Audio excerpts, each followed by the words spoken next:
La Tunisie confirme sa place parmi les destinations africaines qui redéfinissent aujourd'hui la carte touristique du continent. La masse monétaire en circulation au Mozambique a augmenté de 6,5% en un an, atteignant 946 millions d'euros en septembre 2025 selon la Banque centrale. La Caisse des dépôts et de consignation CDC du Gabon a réalisé un bénéfice record de 921,1 millions de francs CFA en 2024.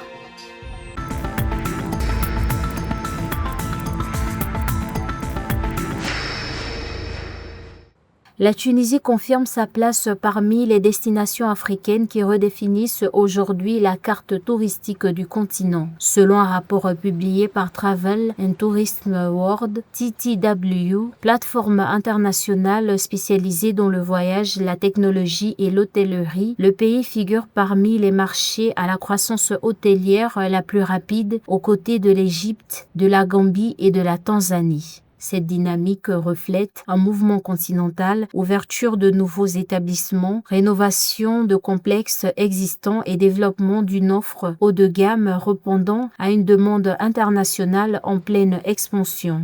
La Tunisie est un pays touristique apprécié à travers le monde et puis par sa situation géographique et par ses contours géographiques en font une destination de choix parmi les destinations africaines l'une des plus appréciées. Et cela se ressent dans justement l'essor des hôtels 5 étoiles ou bien des palaces qui se situent sur la côte et dans le désert. Le magazine TTW met particulièrement en lumière l'ouest tunisien où se situe un complexe hôtelier désertique exceptionnel à Tozeur. Entre palmerins luxuriantes, paysages désertiques et architecture traditionnelle, cette région attire les voyageurs en quête de tranquillité et d'authenticité. Déjà, en janvier 2025, la Tunisie avait été classée parmi les pays de secteur touristique florissant, rejoignant des destinations phares comme l'Espagne, le Mexique, le Brésil, la Grèce, l'Arabie Saoudite, les Émirats Arabes Unis et le Costa Rica.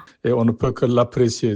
Il faudra encourager la Tunisie à aller de l'avant dans ce sens. Et puis les autres pays africains aussi qu'ils s'y mettent parce que ce qui est apprécié maintenant, c'est justement la situation géographique, les choix qui sont proposés et puis surtout, par exemple, le désert par son calme et par des hôtels de grande qualité. Le secteur touristique tunisien bat aujourd'hui des records. Selon l'Office national du tourisme, le nombre de visiteurs a progressé de 9,2% pour atteindre 9,57 millions au 20 janvier 2025. Les autorités visent 11 millions de touristes et mettent l'accent sur la qualité et la diversification des offres, en particulier le tourisme culturel, écologique, sportif et de bien-être. Une stratégie qui pourrait consolider la Tunisie comme l'une des destinations les plus attractives d'Afrique.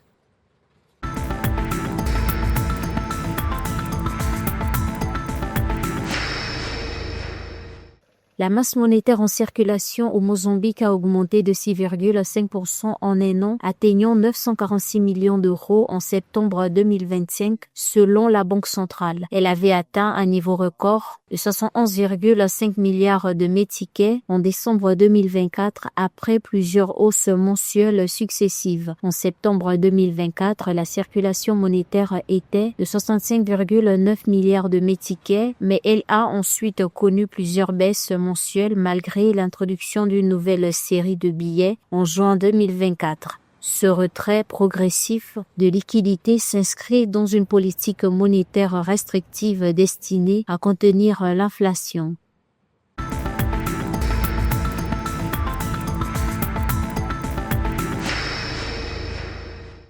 La Caisse des dépôts et de consignation CDC du Gabon a réalisé un redressement spectaculaire en 2024. Après avoir essuyé une perte massive de 34,3 milliards de francs CFA en 2023, l'institution a réussi à dégager un résultat net positif de 921,1 millions de francs CFA. Ce retournement a été annoncé lors du conseil d'administration du 21 novembre 2025. Il est attribué par la CDC à une gestion rigoureuse et à la mise en œuvre d'une série de mesures correctives, notamment l'optimisation des placements, l'assainissement progressif des portefeuilles et la dynamisation des ressources.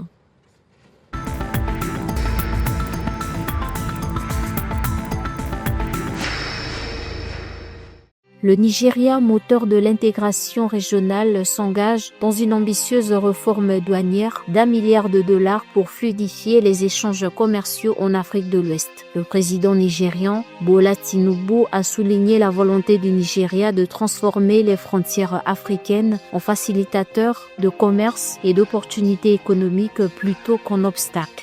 Bola Tinubu a pris la parole lors du pacte douanier Partenariat pour la coopération africaine dans le commerce qui s'est tenu lundi 24 novembre 2025 à Abuja. Son intervention a mis en lumière la détermination du pays à moderniser ses dispositifs frontaliers pour dynamiser le commerce continental.